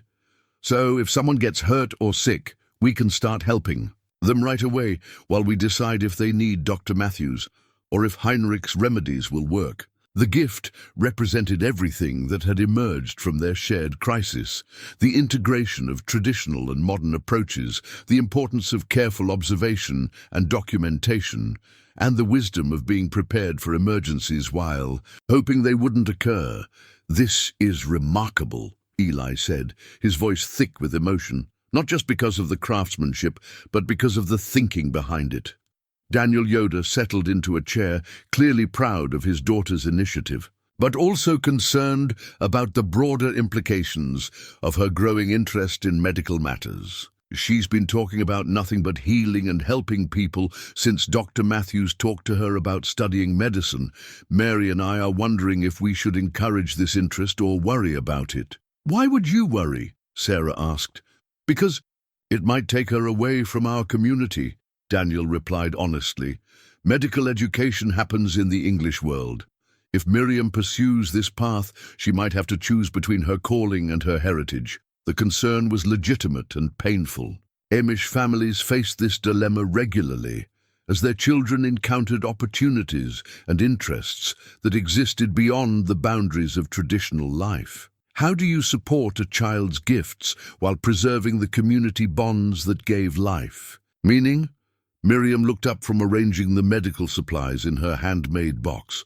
"Could I learn to be a healer like Heinrich, but also know the English medicine like Dr. Matthews?" "I don't know," Daniel answered honestly. "That's something we'd have to figure out together." Eli reached for the letter he had been writing and handed it to Miriam. "I want you to read this," he said.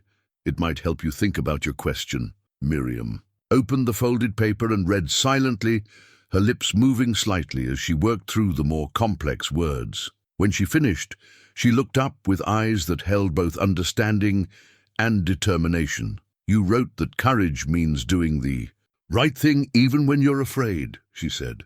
"I think learning to heal people is the right thing for me, even if it's scary or complicated. Even if it means leaving the community someday. Even if it means finding new ways to serve the community," she replied, the distinction important to her 9-year-old understanding of loyalty and calling. Dr. Matthews arrived just before noon, making his weekly check on Eli's progress, but also carrying news that would affect all their lives. He had spent the intervening weeks working with county health officials to develop the emergency medical protocols they had discussed, and today he brought the preliminary results of those efforts. "I have a proposal," he said, settling into the living room with the family gathered around him. "The county is interested in establishing a pilot program for rural medical outreach, specifically designed to work with traditional communities like yours." He explained that the program would involve regular health education sessions, training for community members in recognizing serious medical conditions, and establishing clear procedures for accessing emergency care when needed.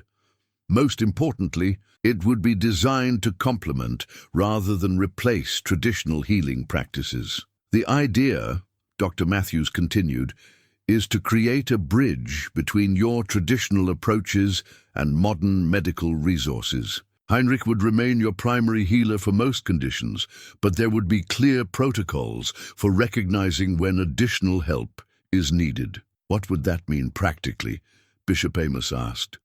He had arrived during the conversation, drawn, By the community implications of what was being discussed, it would mean training sessions where Heinrich and I worked together to teach people about health and healing.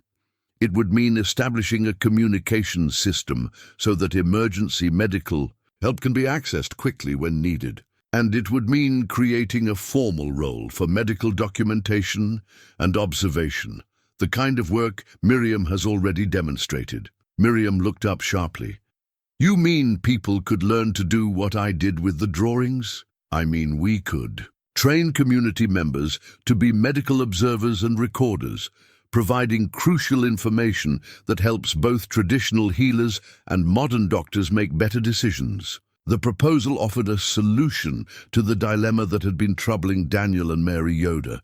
Instead of Miriam having to choose between her community and her calling, she might be able to serve both by becoming a bridge between traditional and modern approaches to healing. It's a way to honor what you've already accomplished, Dr. Matthews told Miriam, while building on it to help others in your community. Bishop Amos listened to the discussion with the careful attention he brought to all decisions that might affect community life. This would be a formal partnership between our community and English medical authorities. It would be a pilot program that could serve as a model for other traditional communities, Dr. Matthews confirmed.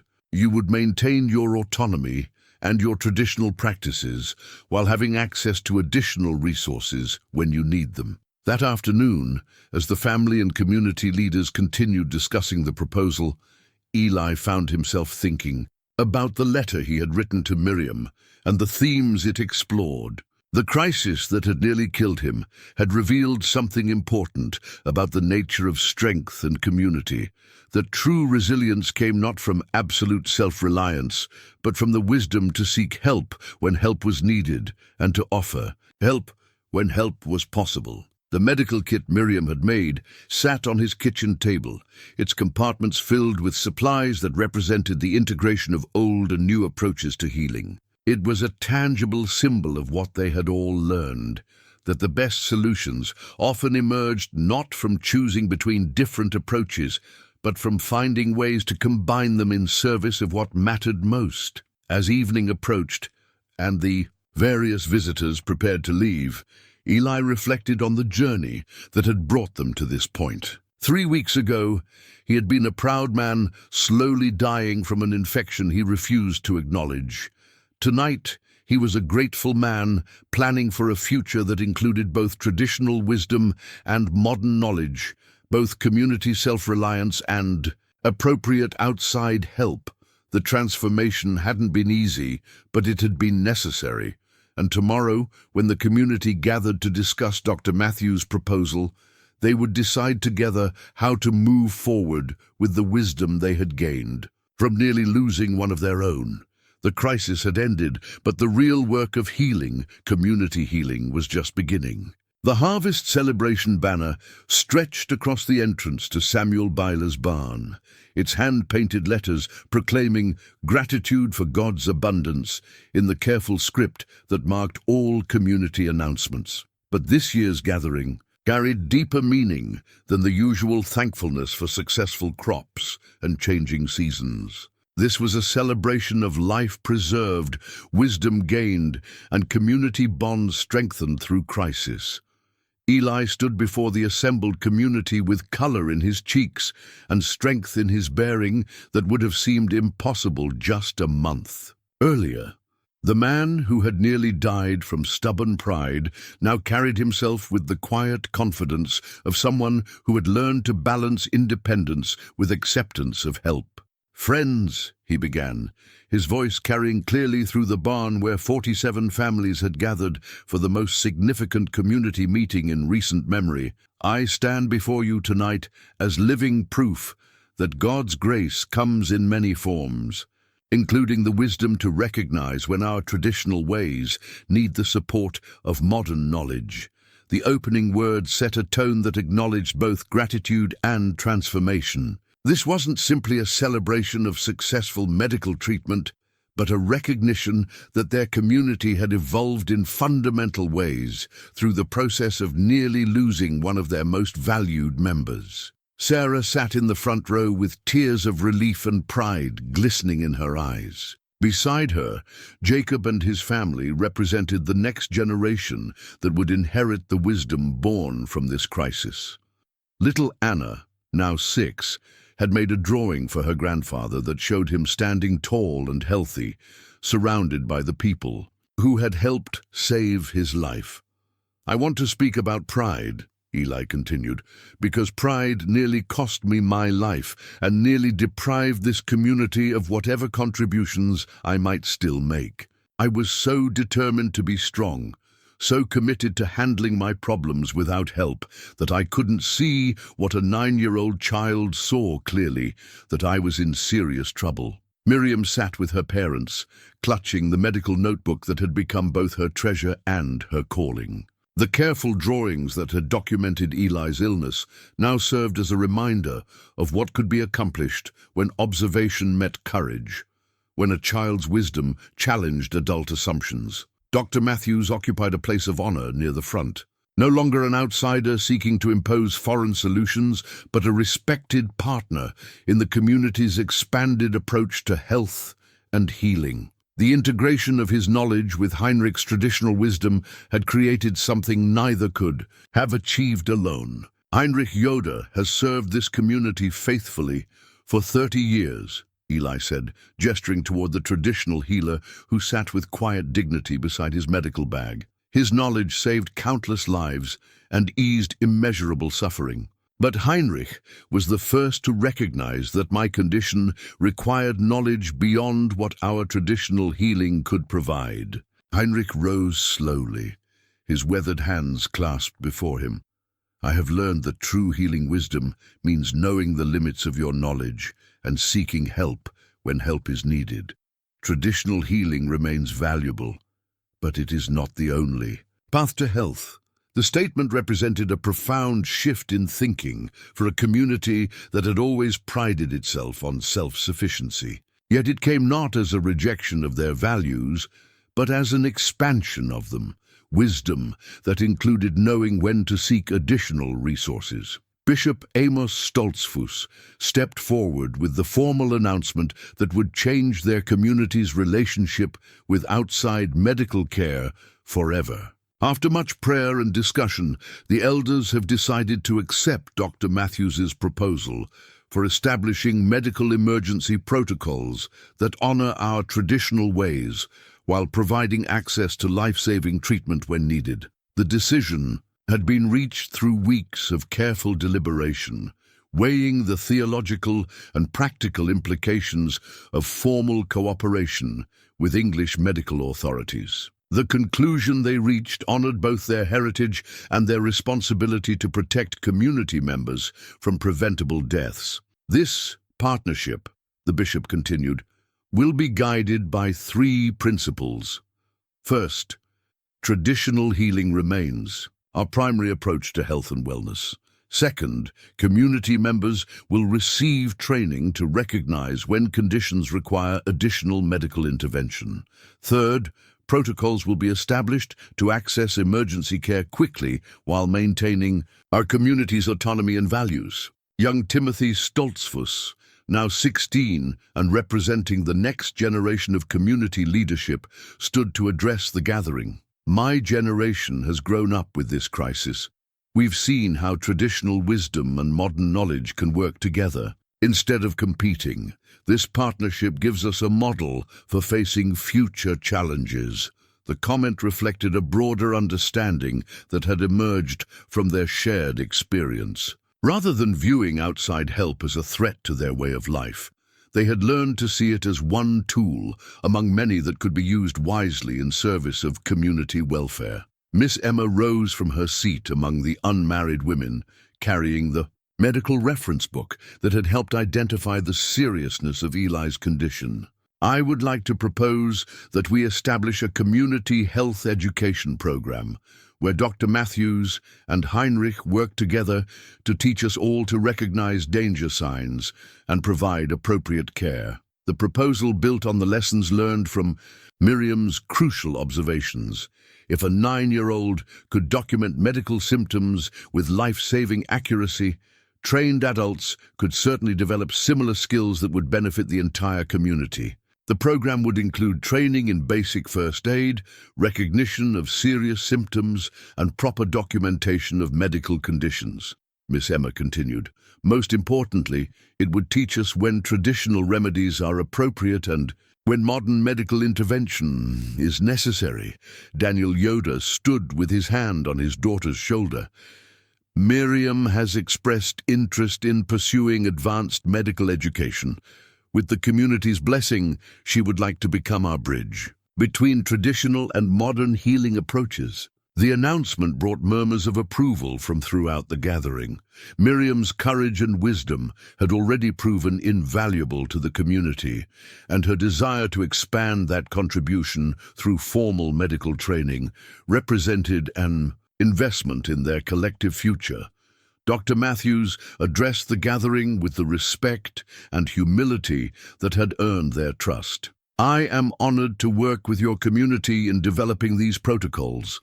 My goal is not to change your way of life, but to ensure that preventable tragedies, like the one we almost faced with Mr. Zook, never occur again. As the formal presentations concluded, the atmosphere shifted from serious discussion to genuine celebration. Tables laden with traditional foods filled the barn, and the conversation turned from medical protocols to the deeper themes of gratitude and community resilience.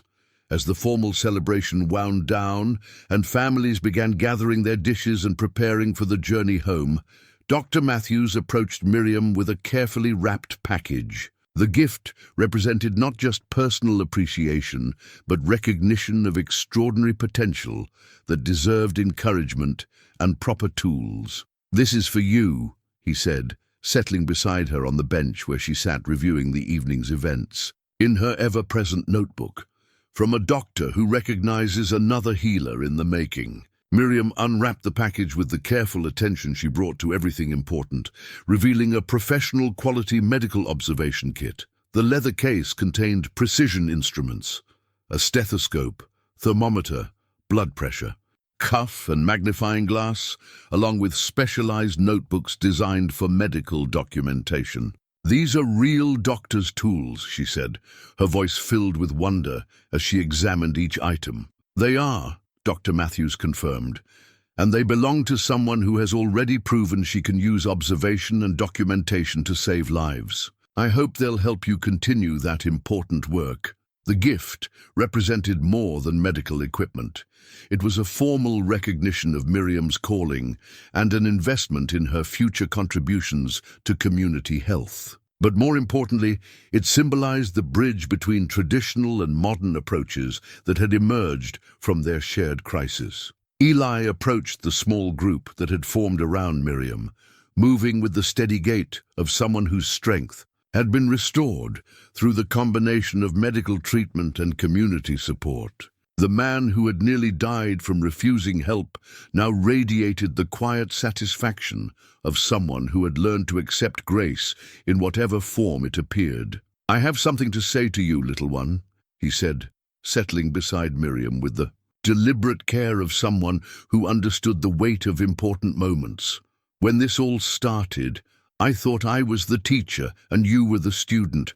I thought my years of experience made me wise and your youth made you naive.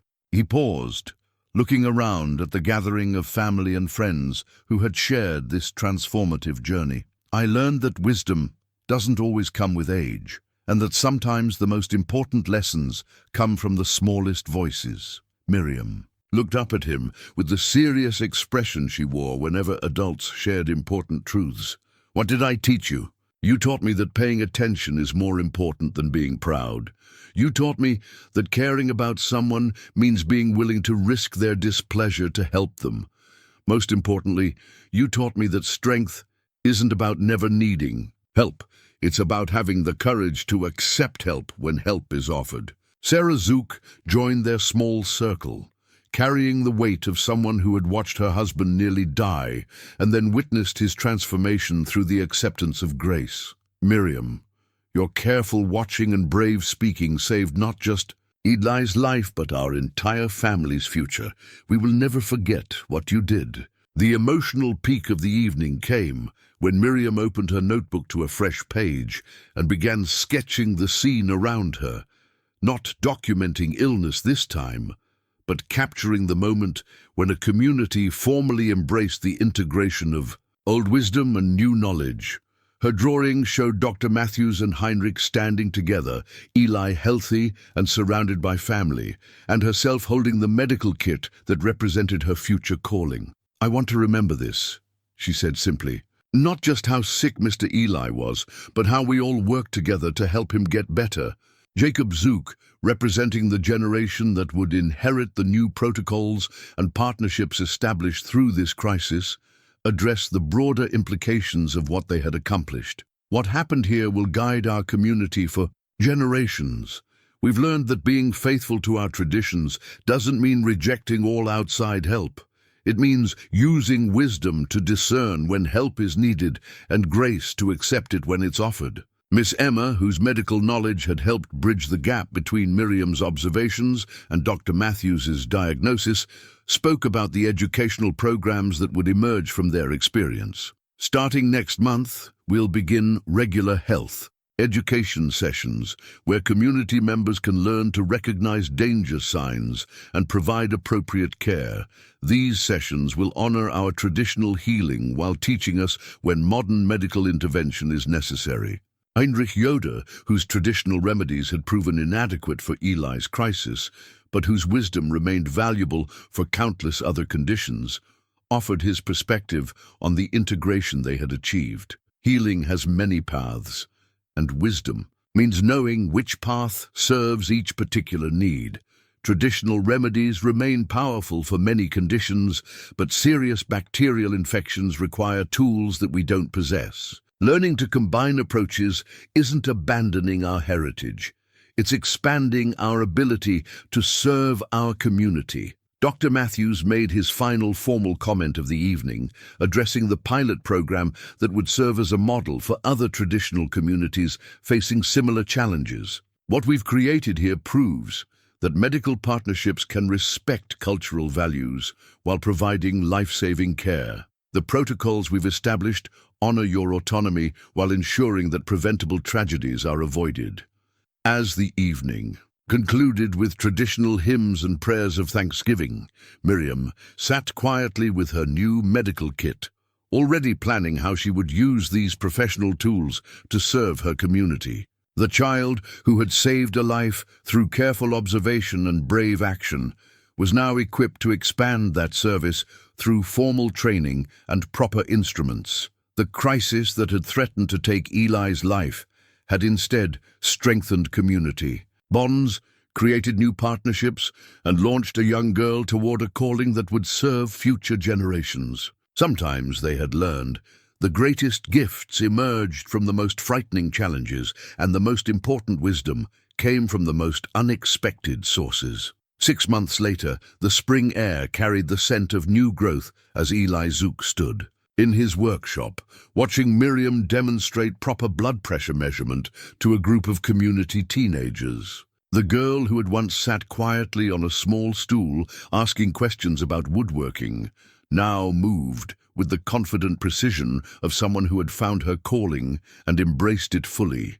The updated community guidelines document lay open on his workbench, its pages outlining the protocols that had emerged from their shared crisis. The carefully written procedures balanced respect for traditional healing with clear steps for accessing modern medical care when serious conditions required intervention beyond their community's capabilities. "Remember," Miriam was saying to her students, "normal blood pressure is around 120/80, but what's more important than the exact numbers is recognizing when something seems unusual for a particular person. Mr. Heinrich's normal might be different from Mrs. Sarah's normal." Eli smiled at the wisdom in her words. At 10 years old, Miriam had absorbed lessons about individual variation and careful observation that some adults never learned. Her natural gift for noticing details had been refined through months of training with both Dr. Matthews and Heinrich Yoder. creating a unique perspective that bridged traditional and modern approaches to health. Dr. Matthews arrived for his monthly visit, no longer an outsider bringing foreign solutions, but a welcomed partner whose knowledge complemented the community's existing wisdom. The medical protocols they had developed together had been implemented in 3 other traditional communities, serving as a model for how outside medical resources could support, rather than supplant, cultural values. How are our new medical observers progressing? Dr. Matthews asked, settling into the chair that had become his usual spot during these visits. Remarkably well, Eli replied. Miriam has trained 8 young people in basic health assessment, and Heinrich has integrated their observations with his traditional diagnostic methods. We've caught 2 potentially serious conditions early because of their documentation. The success of their program extended beyond medical outcomes. The community had discovered that the skills involved in careful health observation, attention to detail, precise documentation, recognition of concerning patterns enhanced their ability to notice and respond to other kinds of problems as well. Farmers were identifying crop diseases earlier, parents were recognizing behavioral changes in children more quickly, and elderly community members were receiving more attentive care. Sarah appeared in the workshop doorway with the satisfied expression of someone whose worst fears had been transformed into greatest blessings. Her husband had not only survived his brush with death, but had emerged from the experience with renewed purpose and deeper wisdom. The man who had once defined strength as never needing help now found fulfillment in teaching others when and how to seek assistance. Miriam's parents are here, Sarah announced. They'd like to discuss her advanced training opportunities. Daniel and Mary Yoder had spent months wrestling with the implications of their daughter's obvious gifts and growing interests. Traditional Amish education ended with 8th grade, but Miriam's potential as a medical observer and community health educator clearly required additional learning. The question was how to provide that education while maintaining her connections to family and community. We've been corresponding with the county nursing program, Mary said, as the group gathered in Eli's workshop.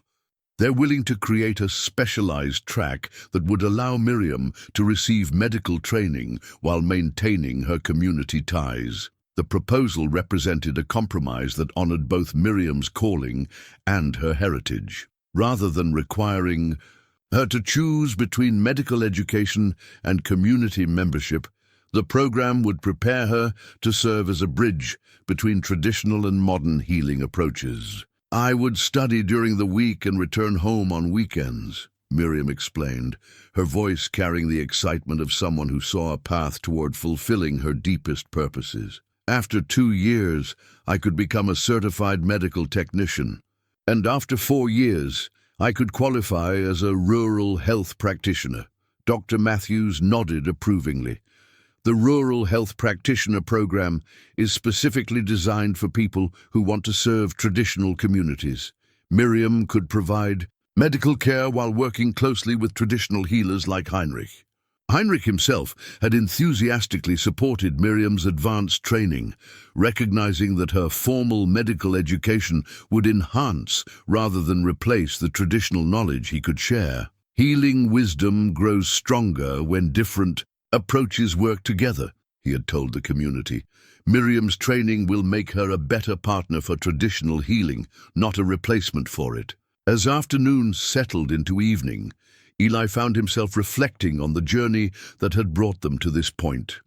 The red patches that had nearly killed him had healed completely, leaving only faint scars that served as reminders of lessons learned. But the deeper transformation in himself, in his community, and in their understanding of when pride helped and when it harmed, had proved more lasting and valuable than physical healing alone. Miriam packed her medical observation kit with the careful attention she brought to all important tasks. The professional instruments Dr. Matthews had given her were now familiar tools, extensions of the observational gifts that had saved Eli's life and launched her toward a calling that would serve future generations. "Mr. Eli," she said, settling onto the stool that remained her favorite spot in his workshop, "do you ever wonder what would have happened if I hadn't started drawing your leg?" Eli considered the question seriously. "I think I would have died, and my stubbornness would have robbed this community of whatever contributions I might still make. But more than that, we would have missed the opportunity to learn that accepting help doesn't make us weak, it makes us wise. And I wouldn't have discovered that I want to spend my life helping people heal," Miriam added.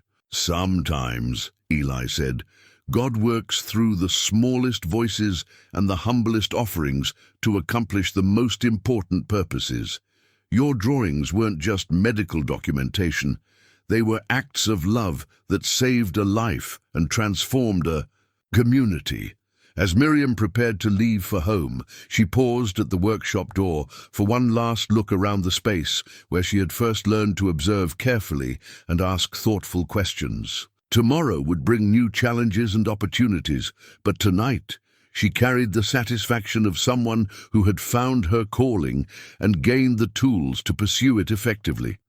The story that had begun with a proud man's stubborn denial of obvious symptoms had evolved into something larger, a community's discovery that true strength lay not in absolute self-reliance, but in the wisdom to seek help when help was needed, and the grace to offer help when help could be given. Walking home under the stars that had witnessed his near-death and recovery, Eli reflected on the profound truth that had emerged from his crisis.